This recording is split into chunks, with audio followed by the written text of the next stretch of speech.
KEYC News Now to Go is sponsored by Rivers Edge Hospital and Clinic. People caring for people. Moments like these make life worth living. Rivers Edge Hospital and Clinic is your partner in taking control of your own health. Take your steps towards a lasting tomorrow. Rivers Edge Hospital.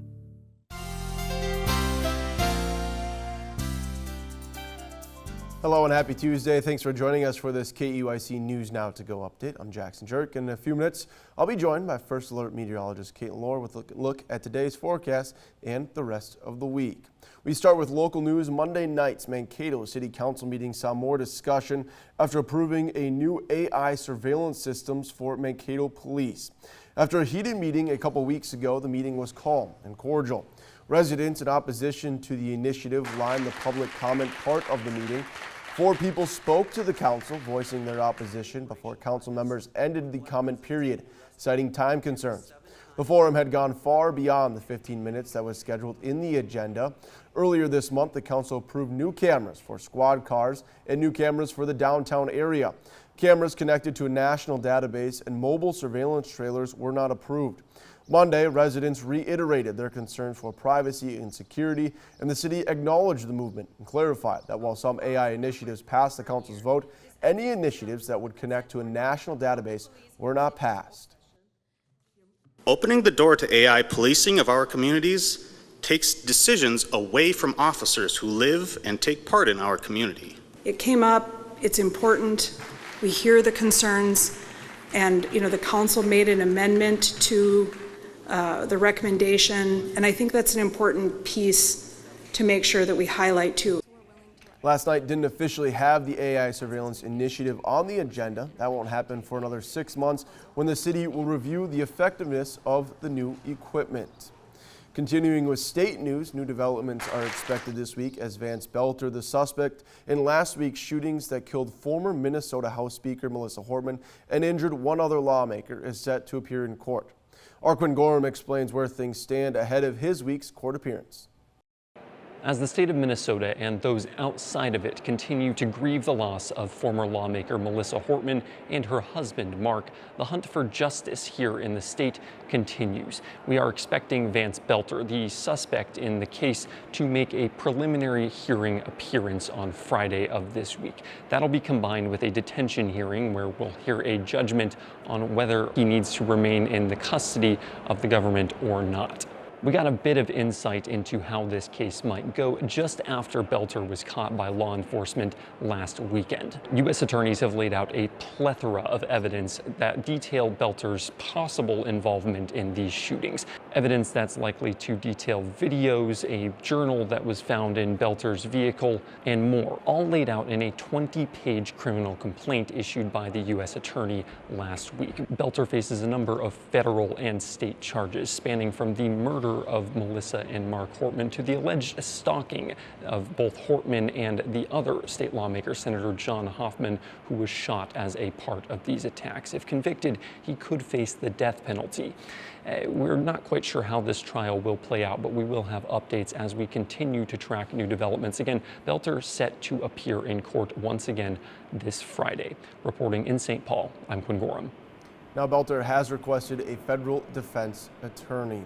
Back here closer to home, the Waseca Water Park was closed Monday and will be closed until further notice. According to the city, an equipment failure on Sunday night is behind the closure. The city says the water park management team is working to resolve the issue and return to normal operations as quickly as possible. Officials say updates on a reopening status will be provided as soon as possible. Well, it was exactly 1 year ago today that the western side of the Rapidan Dam failed just south of Mankato. After several days of heavy rain across the region, water began to go around the dam in the early morning hours. The power of the water eroded the western bank of the dam, taking the power substation and eventually the home of the Hershka family with it. In a preemptive move, Blue Earth County purchased a nearby dam store from the family and removed it to prevent more debris from entering the river. Since the time of the flood, the County Road 9 bridge has been removed after its supports were deemed unsafe, with plans underway to rebuild the bridge. County officials voting to remove the dam. That process is expected to take years. Those are your news headlines. Now it's time for a check of your first alert forecast. Hey, Caitlin. Good morning, I'm meteorologist Caitlin Lord. Taking a look at our precipitation chances, we are looking at isolated chances today, but widespread chances for tomorrow and Thursday with heavy rain on the way.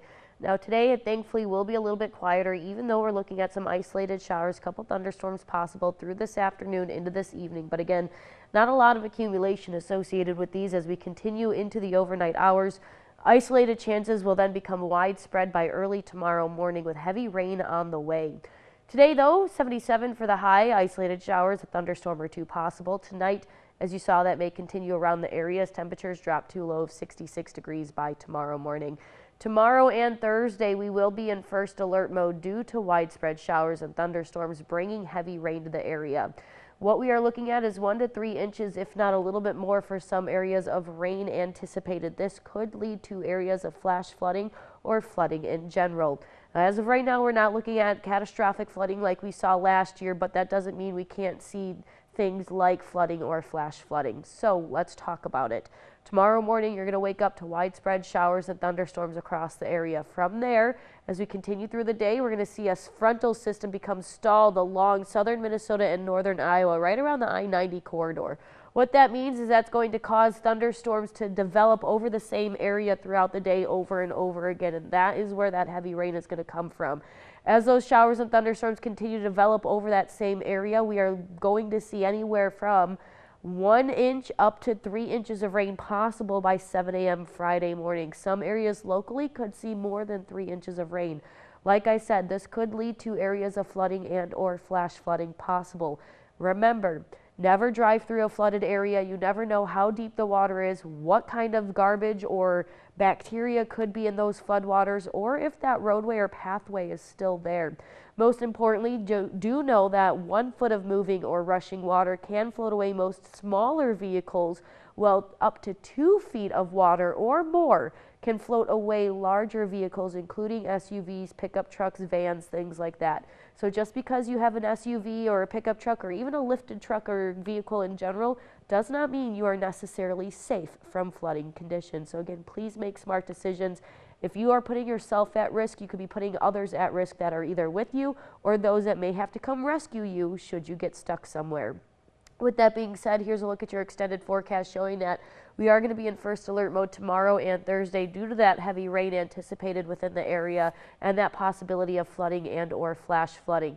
Thankfully, we'll start to dry out going into the weekend with sunshine on the way between Friday and Saturday, highs in the mid to upper 80s. It'll be fantastic out there. A minor cold front moves through Sunday, bringing in a chance of showers and thunderstorms throughout the day. And then that'll fizzle out Sunday night, leading to more sunshine through next week. As we welcome the start of July, we're going to see more seasonal temperatures hovering in the low 80s as we welcome that first full week of July. Wonderful. Thank you very much, Caitlin. And thanks for watching this KEYC News Now to Go update. Stay with us, KEYC News Now, for the latest local news, weather, and sports on our website. And as Caitlin would say, don't forget to download the free KEYC News and Weather apps for the latest headlines and forecast.